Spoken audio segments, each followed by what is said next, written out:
হর হর মহাদেব। প্রিয় ভক্ত, আপনারা সকলেই জানেন যে 16ই আগস্ট 2026 রবিবার পড়ছে, শ্রাবণ মাসের চতুর্থ তিথি। প্রিয় ভক্ত, এই রবিবারে চতুর্থ তিথির বিশেষ গুরুত্ব রয়েছে বলে ধর্মীয় বিশ্বাসে মনে করা হয়। যদি কখনো সুযোগ পান তাহলে একটি সবুজ লেবু নিয়ে খুব ছোট্ট একটি উপায় করতে পারেন এই দিন এবং এই তিথির সংযোগকে অনেকেই বিশেষ বলে মনে করে। যারা এখনো পর্যন্ত এই একটি সবুজ লেবুর উপায়টি করেননি তাদের জন্য এটি একটি বিশেষ সুযোগ হিসাবে নিতে পারেন। আপনি চাইলেই 16ই আগস্ট 2026 রবিবার শ্রাবণ মাসের চতুর্থ তিথির দিনে এই উপায়টি করতে পারেন। তাই প্রিয় ভক্তরা, এই উপায়টি কিভাবে করতে হবে, কখন করতে হবে, কারা করতে পারবেন এবং কোথায় করতে হবে তা আজকের এই ভিডিওতে আমরা আপনাদেরকে একবার সহজভাবে বুঝিয়ে দেব। এই উপায়টি লোকাচার ও ধর্মীয় বিশ্বাসের অংশ হিসাবে প্রচলিত, তাই এই উপায়টি করার আগে বিষয়টি ভালোভাবে বুঝে নেবেন। চলুন তাহলে আজকের উপায়টি শুরু করা যাক। দেখুন, 16ই আগস্ট 2026 রবিবার শ্রাবণ মাসের চতুর্থ তিথি। দিনটি অনেক ভক্তের কাছে বিশেষ একটি দিন। ধর্মীয় বিশ্বাস অনুযায়ী নির্দিষ্ট দিন ও তিথিতে করা কিছু আচার ও অনুষ্ঠানকে বিশেষ গুরুত্ব দেওয়া হয়। অনেক সময় বড় বড় পূজা পাঠ ও অনুষ্ঠানের পাশাপাশি ছোট কোনো ধর্মীয় আচার ও মানুষের মনে ভক্তি ও ইতিবাচক ও মানসিক শান্তি এনে দিতে পারে। আপনি যদি এই উপায়টি করতে চান তাহলে আগে ভালোভাবে শুনে ও তা বুঝে তারপর করবেন। প্রিয় ভক্ত, এই উপায়টি করার আগে আপনাদের জানতে হবে এই উপায়টি কাকে করতে হবে, কোন সময় করতে হবে এবং কিভাবে করতে হবে। প্রিয় ভক্ত, এবার জেনে নেওয়া যাক এই একটি সবুজ লেবুর উপায়টি কারা কারা করতে পারবে। বাড়ির যে কোনো প্রাপ্তবয়স্ক সদস্য এই উপায়টি করতে পারবেন। চাইলেই পরিবারের শান্তি ও মঙ্গলের উদ্দেশ্যে পরিবারের কোনো একজন সদস্য এটি করতে পারে। আবার যদি কারো নিজের কোনো ব্যক্তিগত দুশ্চিন্তা বা সমস্যা থাকে তাহলে নিজের জন্য এই ধর্মীয় উপায়টি করতে পারেন। অর্থাৎ পরিবারের একজন সদস্য পুরো পরিবারের মঙ্গল কামনা করতে পারেন। আবার প্রত্যেক ব্যক্তি নিজের জন্যও করতে পারেন। বাড়ির কোনো মহিলা সদস্য উপস্থিত না থাকলে পরিবারের অন্য কোনো প্রাপ্তবয়স্ক সদস্য এটি করতে পারেন। এবার আসি গুরুত্বপূর্ণ প্রশ্নে, এই উপায়টি কখন করতে হবে। আপনি চাইলে সকালেও করতে পারেন, আবার সন্ধ্যার সময়ও করতে পারেন।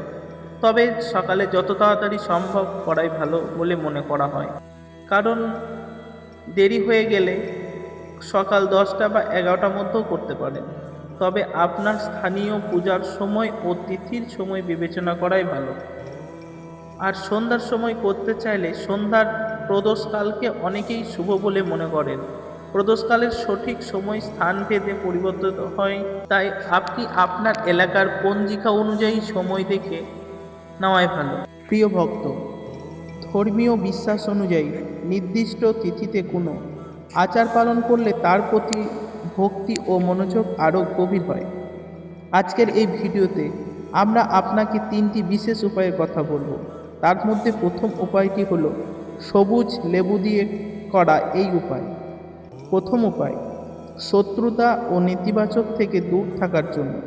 প্রিয় ভক্ত, যদি আপনার জীবনে কারো শত্রুতা, হিংসা বা নেতিবাচক আচরণের কারণে আপনি মানসিকভাবে অশান্তিতে থাকেন তাহলে এই ছোট্ট ধর্মীয় উপায়টি করতে পারেন। তবে মনে রাখবেন, বাস্তব জীবনে কেউ আপনাকে যদি হুমকি দিলে বা ক্ষতি করার চেষ্টা করলে অবশ্যই পরিবারের বিশ্বস্ত মানুষ ও প্রয়োজনে আইনগত সহায়তা নেবেন। শুধু কোনো আচারকে বাস্তব নিরাপত্তার বিকল্প হিসেবে নেবেন না। লোকাচার অনুযায়ী সবুজ লেবু ও লবঙ্গকে বিভিন্ন ধর্মীয় আচার ও অনুষ্ঠানে ব্যবহার করা হয়। অনেক ভক্ত বিশ্বাস করেন এগুলো নেতিবাচক দূর করার প্রতীক হিসাবে কাজ করে। প্রিয় ভক্ত, কারো সাফল্য ঈর্ষা করা বা অন্যের ক্ষতি চাওয়া কখনোই ভালো নয়। তাই এই উপায়টি উদ্দেশ্য কারো ক্ষতি করা নয়, বরং নিজের পরিবারের শান্তি, ইতিবাচক ও মানসিক শক্তির জন্য প্রার্থনা করা। এবার চলুন উপায়টি জেনে নেওয়া যাক। এই উপায়ের জন্য প্রথমবার আপনাকে একটি তাজা সবুজ লেবু লাগবে। লেবুটি যদি পচা বা নষ্ট না হয়, পরিষ্কার ও ভালো একটি সবুজ লেবু নেবেন। খেয়াল রাখবেন, এখানে হলুদ লেবু নয়, সবুজ লেবু নিতে বলা হয়েছে। এর সঙ্গে একটি কালো রঙের কলম নিতে হবে। আর কলমে যে কোনো ধরনের হতে পারে, পেন, স্কেচ পেন বা মার্কারও নিতে পারেন। এরপর দুটো জিনিস নিয়ে বাড়ির এমন একটি শান্ত জায়গায় বসবেন যেখানে আপনাকে কেউ বিরক্ত করবে না। এরপর লেবুটি হাতে নেবেন। যদি আপনার মনে কোনো নির্দিষ্ট ব্যক্তি শত্রুতার কথা থাকে এবং তার নাম আপনি জানেন, তাহলে ধর্মীয় প্রতীক আচারের অংশ হিসেবে লেবুর ওপর সেই নাম লিখতে পারেন। কিন্তু কারো নাম জানা না থাকলে কারো বিরুদ্ধে অভিযোগ বা সন্দেহ না করে শুধু শত্রুতা এই শব্দটি লিখতে পারেন। এরপর লেবুকে একটি কালো কাপড়ের মধ্যে রাখতে হবে। লেবুটি কালো কাপড়ের মধ্যে রাখার পর 3 বার ভক্তিভরে বলতে পারেন, আমার জীবনের শত্রুতা ও নেতিবাচক দূর হোক, আমার জীবনের শত্রুতা ও নেতিবাচক দূর হোক, আমার জীবনের শত্রুতা ও নেতিবাচক দূর হোক। 3 বার এই প্রার্থনাটি বলবেন। এরপর কালো কাপড়ের লেবুটিকে ভালোভাবে বেঁধে একটি ছোট্ট পুঁটুলির মতো করে নেবেন। তারপর বাড়ির বাইরে এমন কোনো জায়গায় যেখানে পরিষ্কার মাটি রয়েছে, সেখানে মাটির মধ্যে এটি পুঁতে দেওয়ার কথাই এই লোকাচারে বলা হয়েছে। কিন্তু তবে অন্যের জমি, রাস্তা, পার্ক বা জনসাধারণের জায়গায় কিছু পুঁতে রাখবেন না। নিজের বাড়ির অনুমোদিত জায়গা বা নিরাপদ স্থানে করা ভালো।